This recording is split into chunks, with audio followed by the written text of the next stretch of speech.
अगर मियाँ साहब अब आ गए हैं और इलेक्शन होते हैं, मियाँ साहब को 2/3 अक्सरियत नहीं मिलती और फिर दोबारा इन्हीं पार्टियों के साथ मिलकर हुकूमत बनाएंगे, तो फिर ये एक्सक्यूज पेश किया जाएगा कि जनाब चूंकि 8, 10, 15 पार्टियां मिलकर हुकूमत में खड़ी हुई हैं तो हम कुछ नहीं कर सकते।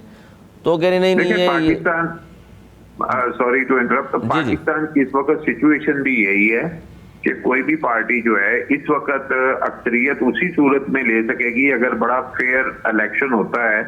तो जो हमें सर्वेज आ रहे हैं, जो अवामी सर्वेज आए हैं, उसमें जो पॉपुलैरिटी सबसे ज्यादा जो आई है वो तो तहरीक इंसाफ की आई है। अगर उन्हें इलेक्शन में लेवल प्लेइंग फील्ड नहीं मिलती तो इसका मतलब है कि इलेक्शन की साख भी मजरू होगी और उसके बाद जो इलेक्शन के रिजल्ट्स होंगे वो भी बड़े डिफरेंट से निकलेंगे। नहीं तो आपका सर सियासी तजिया क्या है? आपने तो लेवल प्लेइंग फील्ड की बात कर दी। मुझे लेकिन लेवल प्लेइंग फील्ड ये होती है कि सबको इक्वल अपॉर्चुनिटीज हो कैंपेन करने की। नहीं तो पीटीआई आपको नजर आ रही है सर इलेक्शन में जो हालात चल रहे हैं?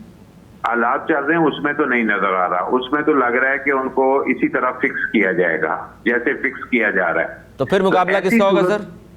तो यही तो मैं कह रहा हूं कि देखिए, अगर एक पार्टी को फिक्स किया जाए, का वो कोई भी पार्टी हो जो सियासी अपनी एक पोजीशन रखती है, फिर इलेक्शन की साख जो होती है ना वो बिल्कुल मजरू हो जाती है। वो इलेक्शन जो है उसको आलमी सतह पर और कौमी सतह पर वो उसका इमेज नहीं बन सकता जिसे आप समझ सकते हैं कि ये जमहूरियत के जो कम अज कम जो मेयार हैं उन पे पूरा उतरता हो। तो कम अज कम मेयार पे भी वो पूरा नहीं उतरेगा, बल्कि उसके ऊपर अवाम का एतमाद नहीं होगा अगर इसको इंजीनियरिंग करने की कोशिश की गई। और अभी तक सिचुएशन ये लग रही है कि इंजीनियरिंग हो रही है।